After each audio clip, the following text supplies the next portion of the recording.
Hi everybody, I'm David. Welcome to my kitchen. I'm here listening to some music by Antonín Dvorák, the great Czech composer.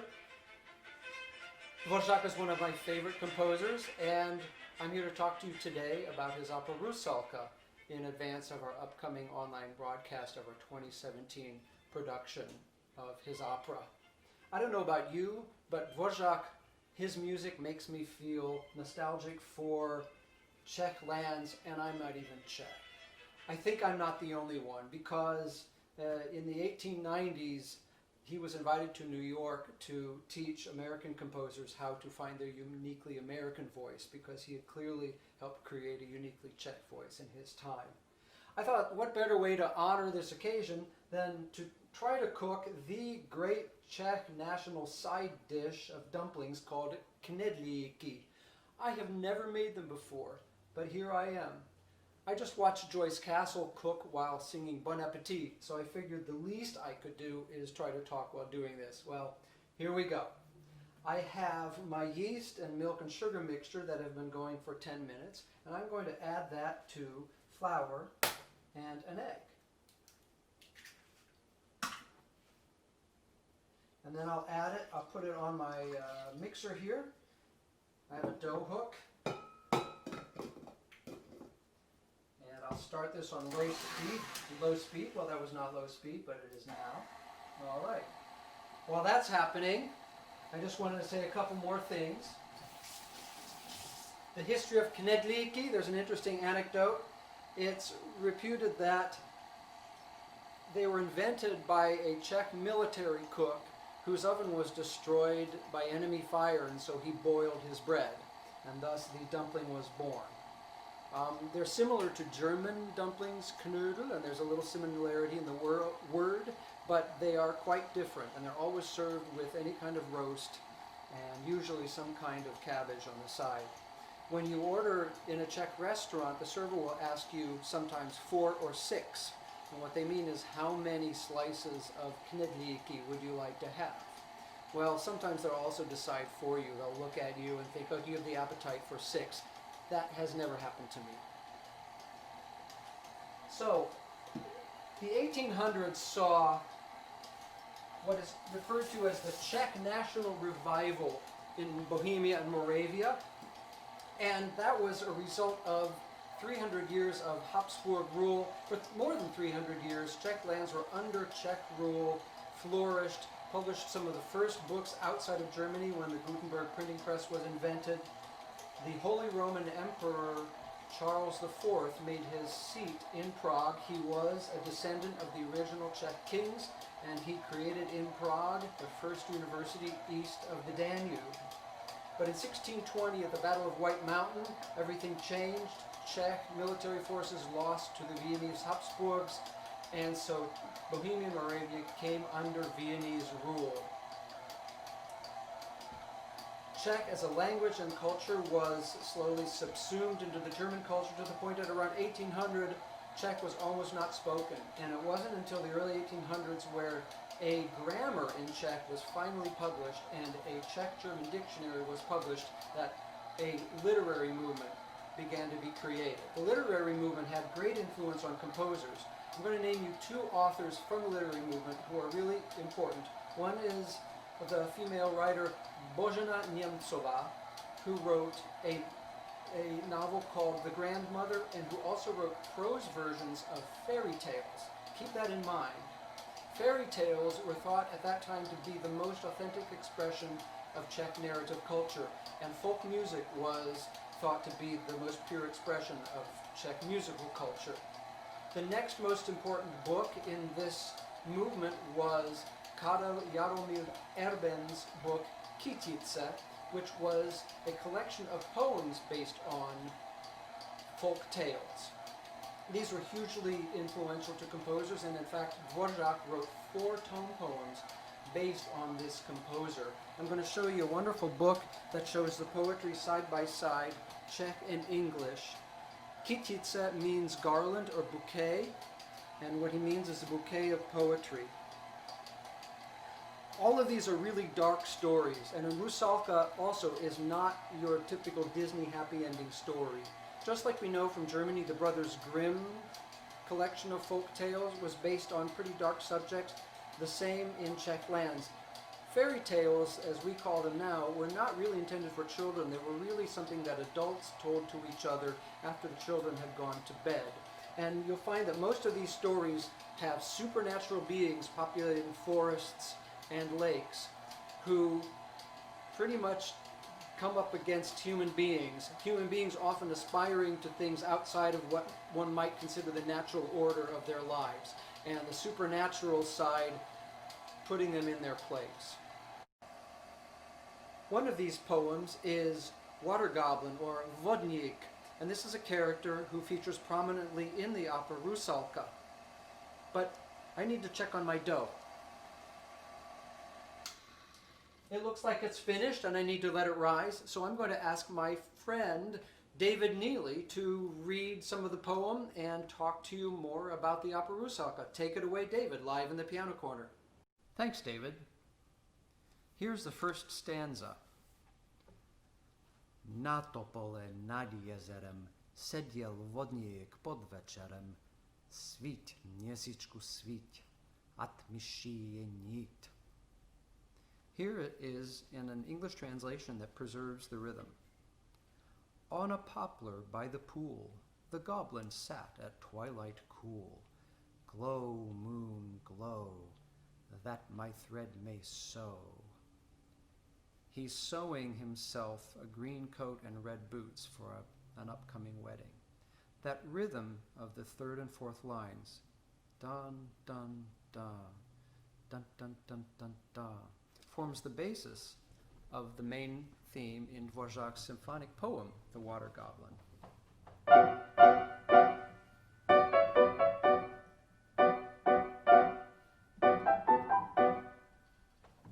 Here, at the beginning of his opera, we're in the forest.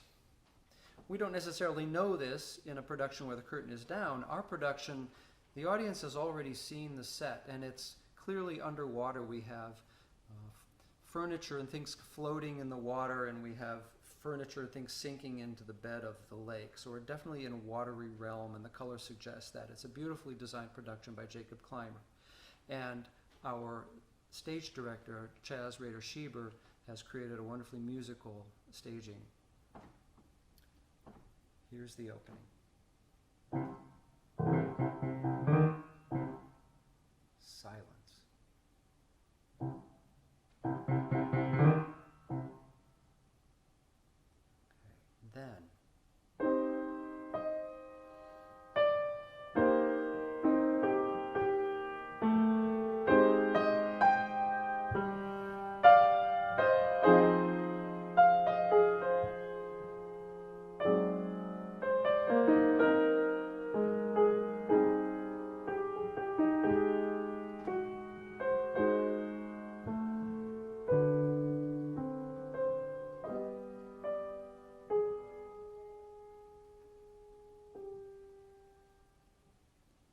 It's C minor. It's a melancholy key.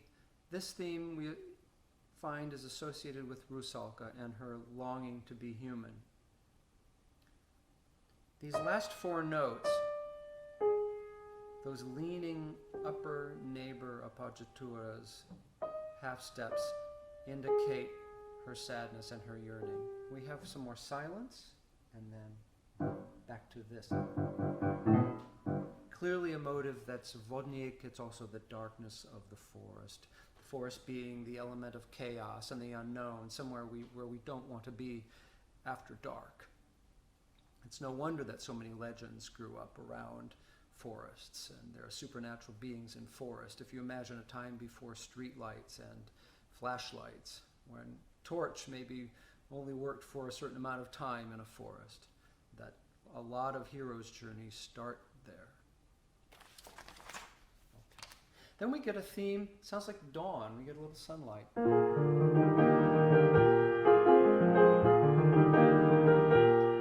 We get that, and the flutes trill, and then the sun comes out for sure.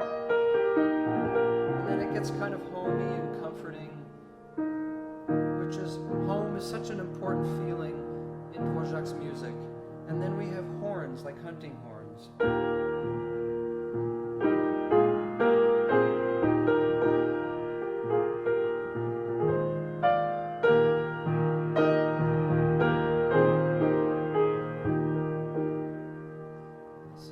And then we get a cadence. I'm going to skip ahead a little bit.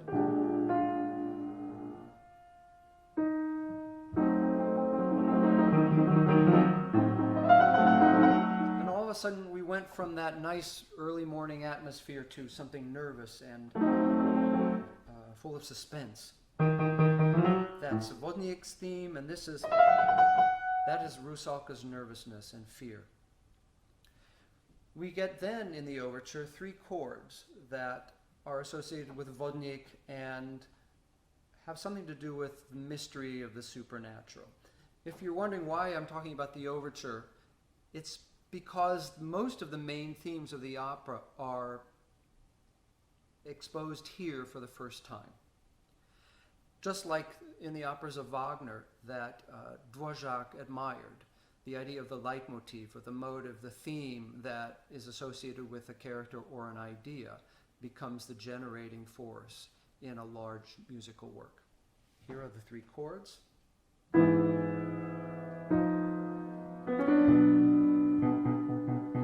Vodnik trembling there, and then very mysterious, like magic, and there is magic in this opera.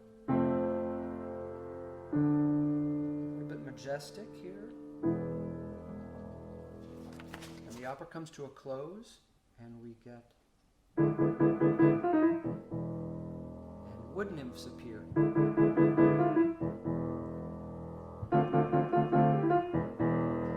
Become playful. They're playful, but they're maybe a little dangerous. We hear things like so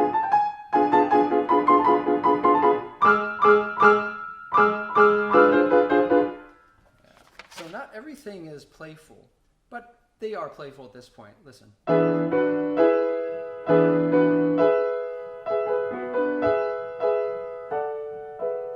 And their sisters from other trees echo. Play.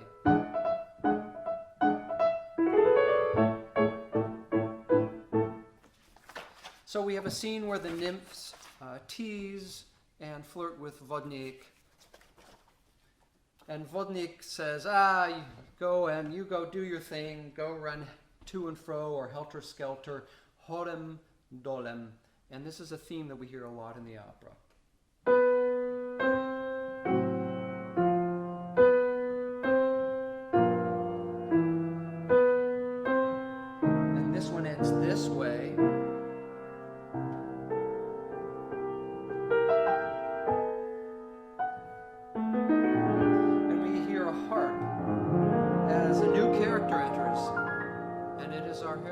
RUSALKA, which simply means water nymph.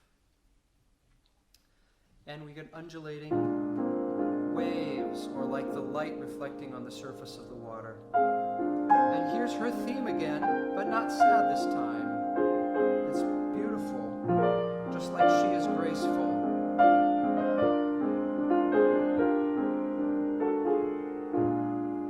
And she says, "Oh, Father, I have something on my mind." And he says, what? She says, "Oh, I want to become human." She says, "I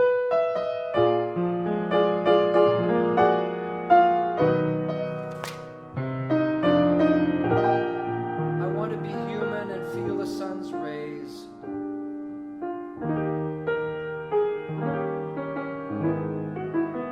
And there's her theme again. And he needs a lot of convincing. He doesn't like the idea, but so she says, "This is why this prince comes and bathes in the water, and I love him, and I want him to know me, but all he can feel is water, and he doesn't know it's me." And it's some of the most sensual music that Dvorák wrote.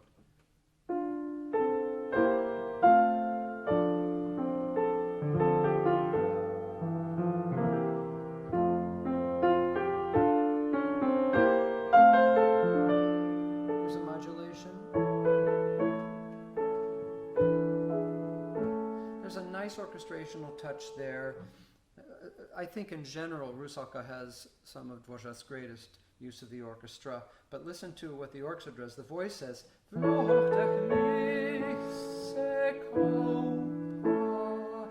the orchestra plays.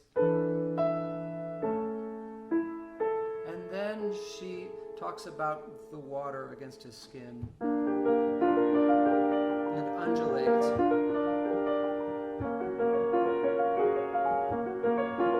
And then she yearns. And she says it again. The music goes a little higher now.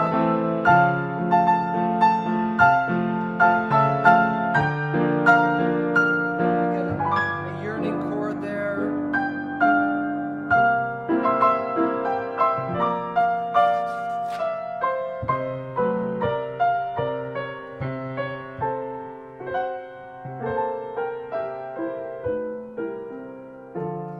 That kind of old-timey cadence there. There's something homey about that too. You know, Dvořák, as an international superstar, spent time away from home, as in Iowa, or as in New York for 2 years, or in London. And he was a small-town person, and he had a country home in Vysoká, where he would leave the city. He really liked home and family, and I think we hear that in his music a lot, and he's worked it into this score. So, of course, we know the Song to the Moon. It's the most famous excerpt from this, and everybody loves it. I want to spend a little time on it and take it apart a little bit. Obviously, it starts with a big harp cadenza, which is kind of sounds like water too, right? And then it settles down, and then the strings have this hypnotic repeated motive. Mysterious aqua-toned key of G flat, and then melody on the top.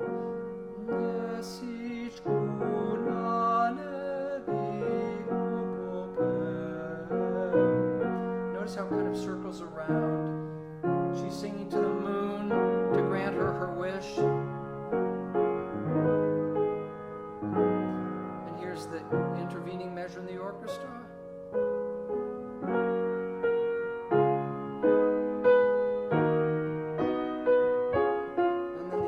Echoes her like an echo, literally.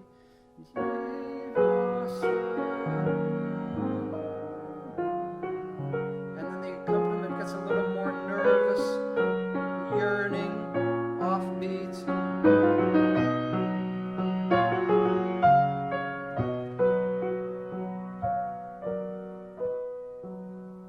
I love that echo measure. I sometimes play the game, what would a lesser composer have done? I think a very good, but not Dvořák composer would have done. Maybe just echoed it literally with the same harmonies, but he inflects it. Listen. Now here's the echo. That's more spice, doesn't it? More yearning.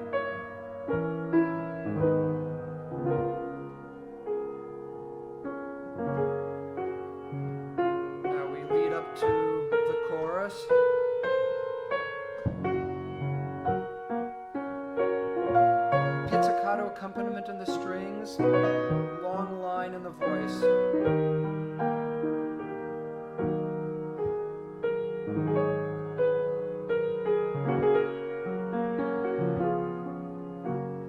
There's another example of Dvořák's genius here. Another composer might have done this, then gone back to G flat major, but Dvořák does this.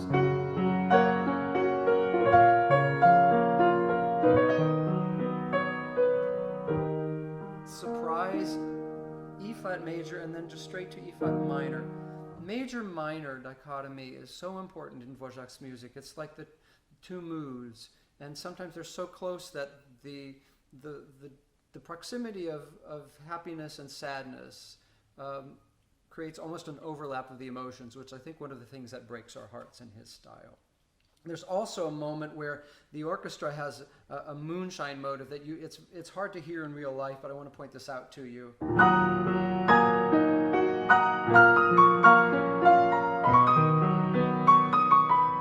It's that again, and the violins play.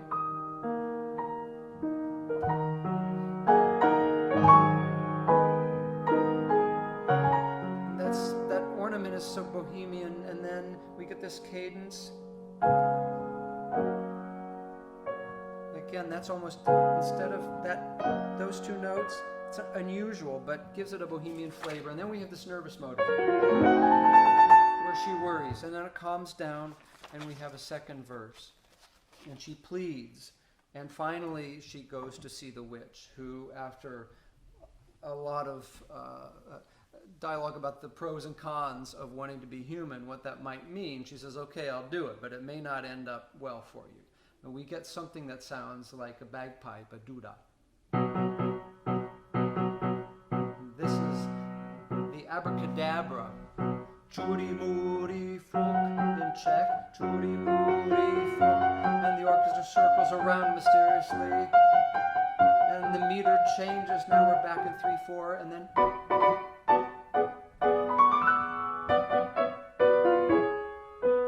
So notice this. That piccolo motive, listen for that in the performance. It's like maybe a whisk of smoke out of a cauldron, or maybe an imp that helps her make the potion. So she's transformed into human. She gets legs. She can walk on land. She'll become mortal. She knows all of this. There are lots of risks associated with it. If things don't go her way, if the prince doesn't stay with her, then they're both going to have an unfortunate ending. But right now we know none of that. And the prince follows a white doe. Like many heroes' legends, the hero is brought into unfamiliar territory chasing something, often in a hunt. And the white doe turns out to be, well, maybe leading him to RUSALKA in any case. And he sees her and he's stunned by her beauty. And he sings a most heartfelt ode to her beauty, asking her to come with him.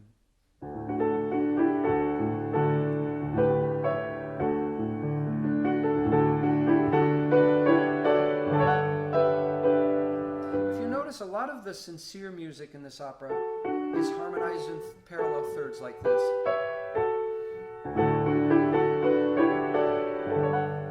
That's so pretty.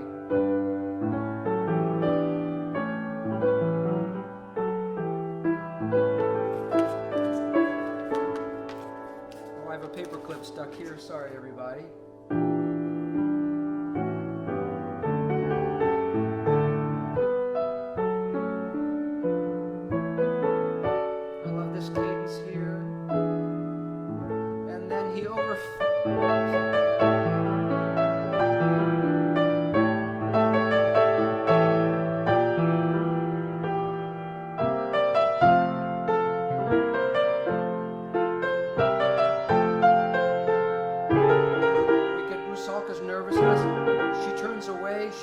Frightened, as again, Dvorak's the way he uses the way he uses cadence, like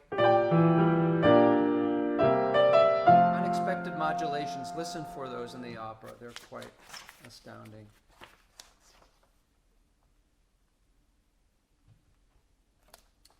So her sisters warn her, but it's already too late. And the prince basically says, come with me, and we have a really triumphant, beautiful ending to the act. Act 1 is mostly nature music and the music of longing. When we return for Act 2, we'll see that it is mostly about human music. It uses folk music, it uses a polka for the characters of the kitchen boy and the gamekeeper, and it uses courtly music like the polonaise and the gavotte for the prince's court. When we return to Act 3, we're back in the world of nature. Let's check in on the kitchen. David? Thanks, David. Welcome back. So the dough has risen for an hour, and I'm going to take it out and separate it.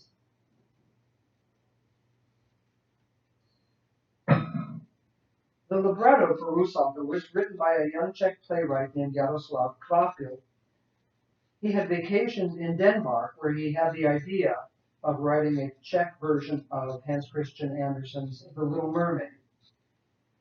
In his version, he made it morally more ambiguous and took away the happy ending that Andersen had. He had not met Dvorák, but Dvorák had told some of his friends that he had been looking for a new opera, a new libretto for his ninth opera. And so Carpio sent it to Dvorák, and Dvorák recognized that it was just the right thing. It was a great opportunity to write an opera and write music that expressed the beauty of nature, something very important to Dvorák and his countrymen. Dvorák was a small town person. He was born to a butcher. His father wanted him to become a butcher, but he had extraordinary musical gifts as a child, and that saved him from a trade that he didn't want to enter in. He went off to Prague to conservatory and earned his living early on as a violist in the National Theatre Orchestra, where he played operas by the great French masters like Meyerbeer and the German master Wagner. So Dvorák knew his French grand opera, he knew his Wagnerian opera, and you see these influences in his operas.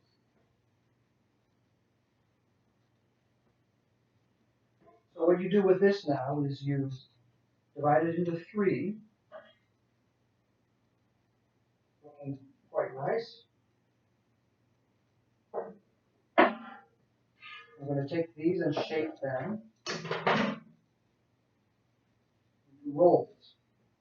There's a great book over there in your in the shop by an illustrator and writer that was pointed out to me by Clara Moldova, our Czech coach. We did RUSALKA. By the way, that was 2018, not 2017, as I said earlier. And it's a beautiful book. It's illustrated. My hands are full of flour right now, so I won't open it. But it's illustrated life of Dvorák and extremely touching, and I think poetic in itself. I highly recommend it if you have interest in the subject. So there's one. We're going to let that rise. And there's number two. I didn't get them completely even, but I think some will be a little bit bigger than the others.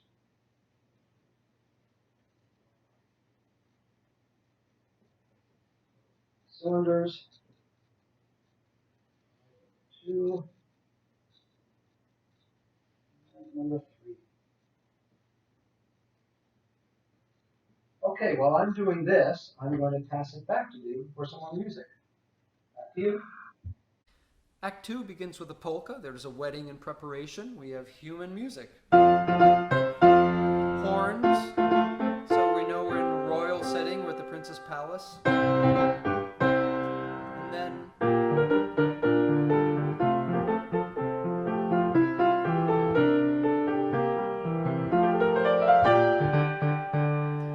we get a duet between the gamekeeper and the kitchen boy talking about where did RUSALKA come from. She's pretty mysterious.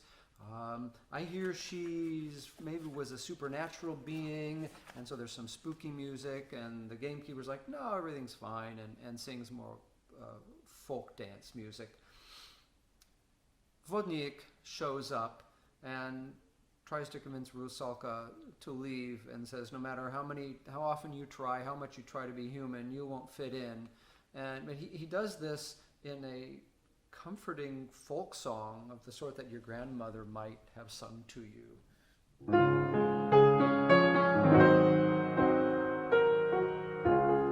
would say it's more regretful.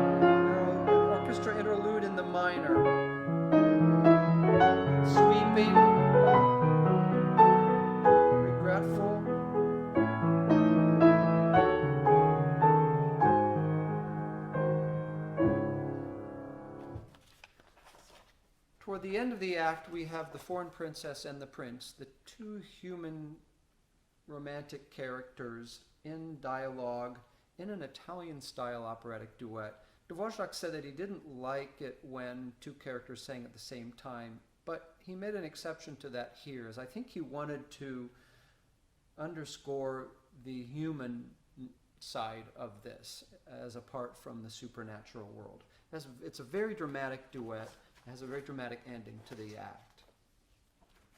RUSALKA sings a lament at the beginning of Act 3. We're back in the watery realm. It sounds like nature and water again. And she sings a strophic song in 6/8 that has an undulating theme. If you notice, there's that nervous motive in there too. Now it means something different now. She's no longer afraid. It's just kind of an echo of what she might have felt in the past. And she sings a long, beautiful melodic line over it. And the harmonies change measure for measure, creating different emotional valences every time they change. And her fellow water sprites, her sisters, sing, "Oh, if you could only be with us again." But she's not. She's a will-o'-the-wisp. She is now a being above the water, luring travelers to their death. This is a legend based on swamp gas and how it might ignite, and people might have thought that it was a village and lost their way and maybe drowned in the marshes. But it's RUSALKA. And they sing a lovely duet from far away that I want to play for you. It might get not as much noticed as some of the more dramatic moments. So.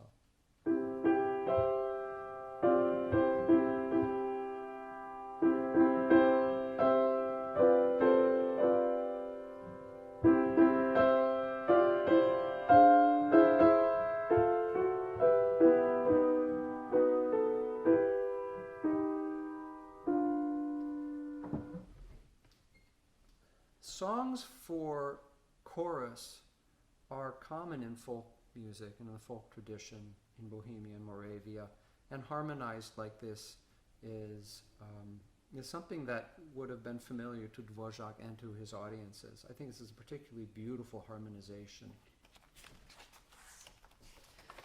The sun comes up, and he uses that theme, but the way the harmonies work, I have to point that out to you. Here's the sunrise.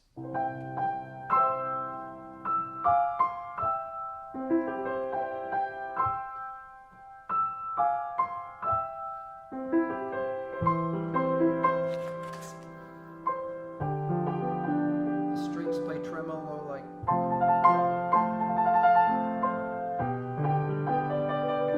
It's woodwinds on the top, harp.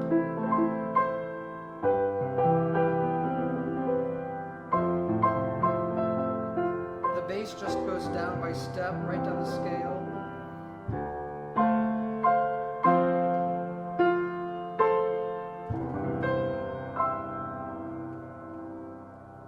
It's magical. Well, the gamekeeper and the kitchen boy come back looking for Ježí Baba, trying to find a cure for the prince's melancholy, because ever since RUSALKA left, he is unconsolable. But they are just terrified by Ježí Baba. The legendary character of Ježí Baba is a supernatural being who lives in a hut in the forest always, and sometimes helps humans if she feels like it, and sometimes doesn't help them. In RUSALKA's case, it's pretty kind of ambivalent whether she's helping or hurting RUSALKA. She says, "Sure, I'll make you human, but I'm going to take away your voice. Right? I'm going to make it impossible for you, and then I'm going to punish you if it doesn't work out." So I'm not quite sure whether she was trying to help here or not. And she definitely just enjoys scaring the two mortals who come to find her. And then we get an amazing scene with the three wood nymphs again. And I have to say, the wood nymphs in our production not only sing beautifully, but they're very active around the stage, taking the whole stage space and walking around the pit in very difficult rhythmic music. And I just want you to listen for that and appreciate that when you watch the broadcast. The transition to the nymphs' music is really beautiful. We get some watery setup here.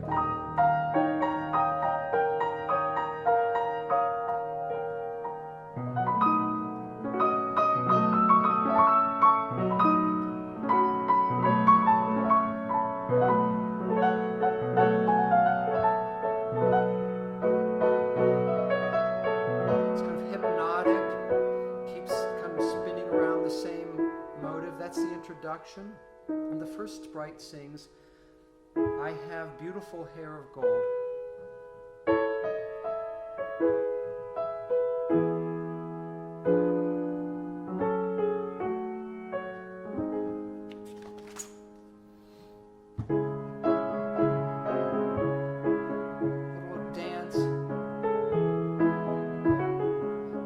There are a lot of ornaments that start on beats or in this style. I believe that is related to the Czech language where every word starts with an accent.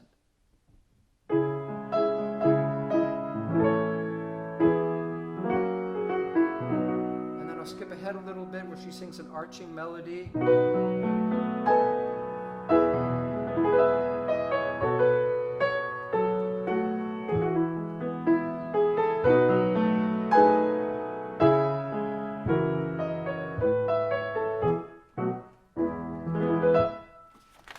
Beautiful. There's a second verse with the second nymph.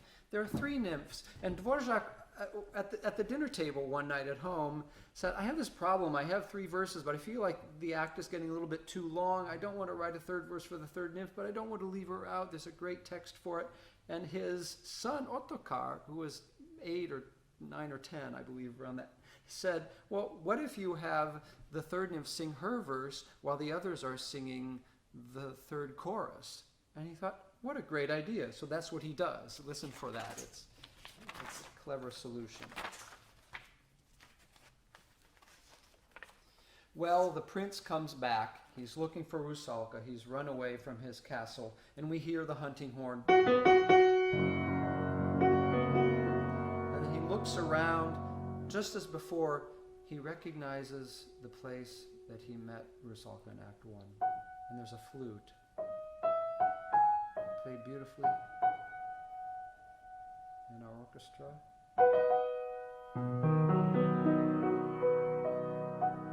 I'm going to skip ahead a little bit and we get horns, muted horns, so they sound more distant, creating magic, and we get some interesting chords.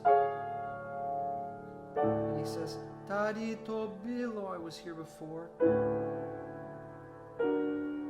That's so strange, that chord. I think another composer would have maybe gone. But Dvorák does. Even more mysterious. And if you notice, that's that holem dolem, to and fro motive creeping in. All right. So he looks for, where is my white doe? That diminished chord of desperation, and she appears with the harp. We get the undulating water and the theme that we know. And she says, oh, you recognize me. It's hypnotic and enchanting, but then she says, you remember me, and she's relieved, and then she remembers that if she touches him, if they embrace, he will die. And he doesn't want to understand, but she finally says, in this very quiet, prayer-like aria, very soft, sung beautifully sensitively, why did you call me to your arms ever?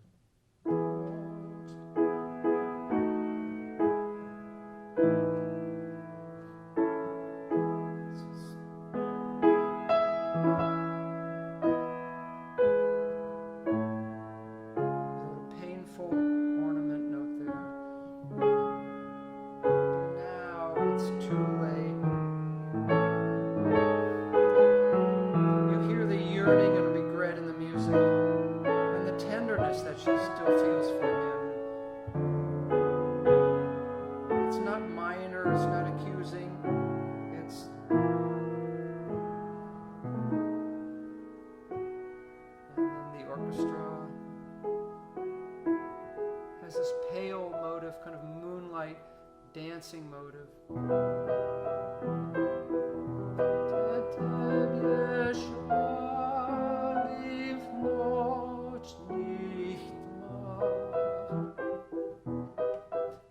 it becomes more dance-like.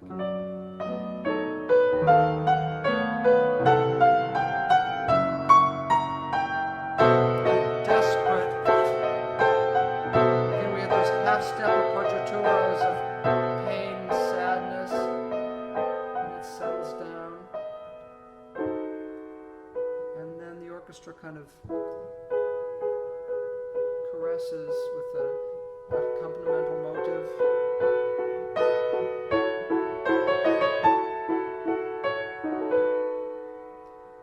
She says, "If you kiss me, I'll die." And he says, "I don't care, then kiss me."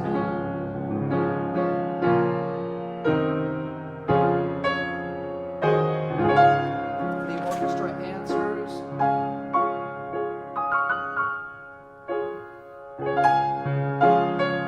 And we get a playful cadence, kind of sanctifying.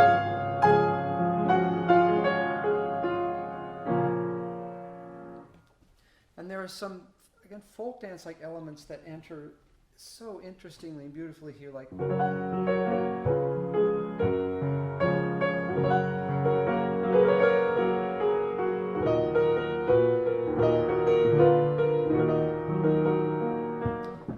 one of the things that was important to Dvorák was celebrating Czech music and the Czech spirit. And again, this is music that is intentionally rooting itself in folk idioms, but also transcending the folk idioms. But I think it creates a sound world that reflects the spirit and mood of the time, unlike really anything. And Dvorák had a beautiful knack for that. I also find that Smetana's music, The Bartered Bride by Smetana, was the first opera composed in Czech for a Czech audience. And it's important to remember that. And also the works of Leoš Janáček, the great Moravian opera composer, also celebrate this in a slightly different language, but also with some certain similarities because they're rooted in folk idiom. So the kiss happens and we get an inverted version of the to and fro Holem Dolem motive.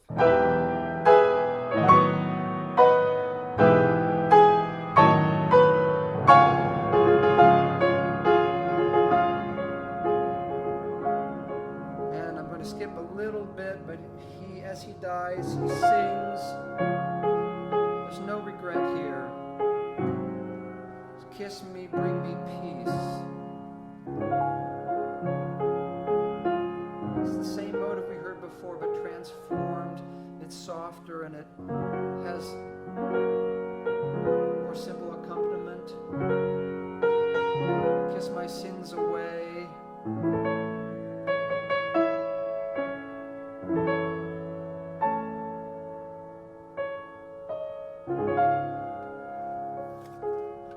Mysterious chords.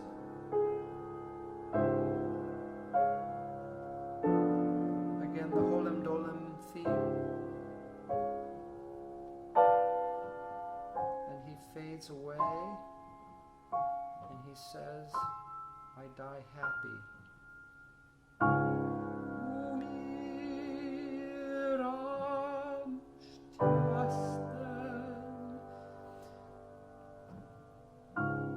These chords here are as far away as you're really allowed to get in tonal music. They're a tritonal way.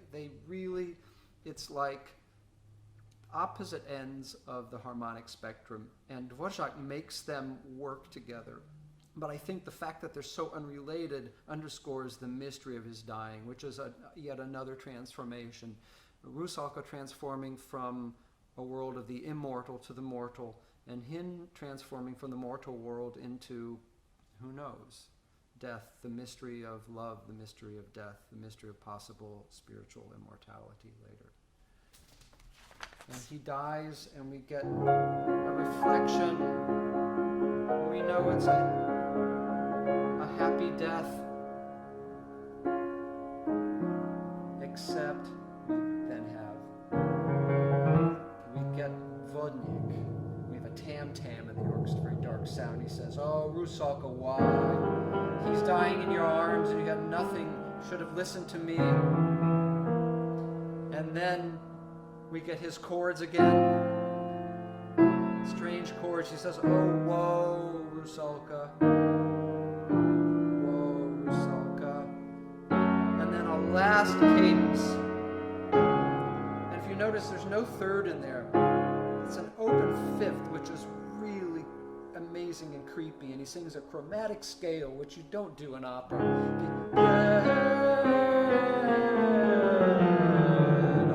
And sinks down, and we get a dirge for the prince and for Rusalka, because she can't go back. There's no redemption for her, poor thing, and it's her motive. But there's something. She kisses the prince for the last time and walks away and says, "For your beauty, for the human passion, you're in constant,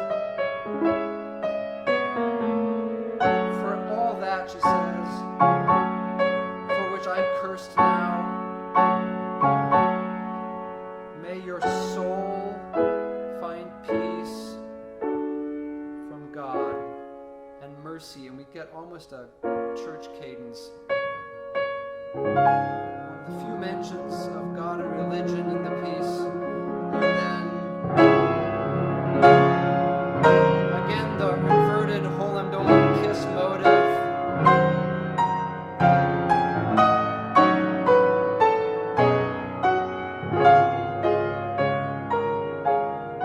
That was the last loud orchestral high point, and it all fades away from here, and it's all echoing. And then we get the prince's motive that was originally heard in the hunting horns in the overture, in the brass section muted, as far away sounding as possible. The prince's motive, Rusalka disappears into the lake,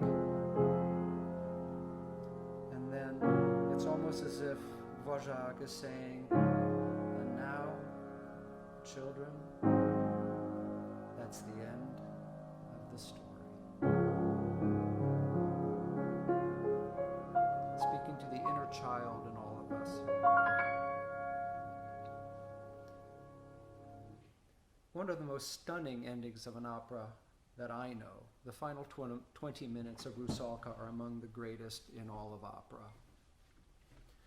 And I remember bowing with our Rusalka, the wonderful Sarah Gartland, at the end of the performances, and she would say, "Oh, that brass theme at the end always makes me cry," and I would say, "Me too," and we'd like clutch hands as we bowed for the audience. This production was very dear to all of us involved in it. Chaz Rader-Schieber and Jacob created beautiful production. Chaz created a wonderful atmosphere in which the beauty of the music and our love for the score could unfold. And the cast is a dream, every one of them. I can't wait for you to hear them. The orchestra was a dream. They played so sensitively. One of the great musical high points of my career, and I can't wait to share it with you on our first online broadcast on Sunday. We have an online watch party at 2 p.m. Central Time, and you can look at the DesMoinesMetroOpera.org website or the Iowa PBS website. Again, Iowa PBS made such beautiful recordings of our productions in the past 6 years, and we're very grateful for their work and our good fortune in being able to collaborate with them. I think it's time to check in on what happened to the knedlíky. David? Thanks, David. Welcome back to the last episode of Rusalka's Kitchen. Earlier, I neglected to mention the name of the author of this wonderful illustrated biography of Dvorák. She is Renata Fučíková, highly recommended. And just by the by, here's another very interesting book by the same publisher.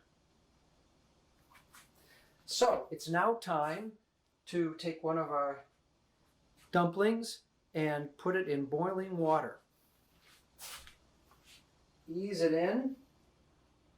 It boils on 10 minutes each side. But instead of making you wait, I have a handy finished version right here. So these now need to be sliced. I poked it a little bit with a toothpick and it's rested for 5 minutes. If you want to learn how to make these, don't follow this video. Look up a real video.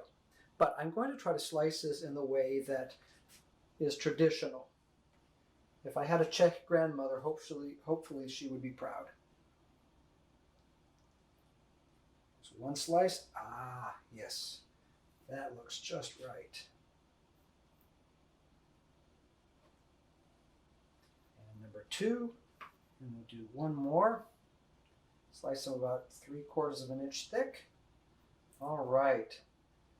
Excellent. So now I'm going to put these on a plate.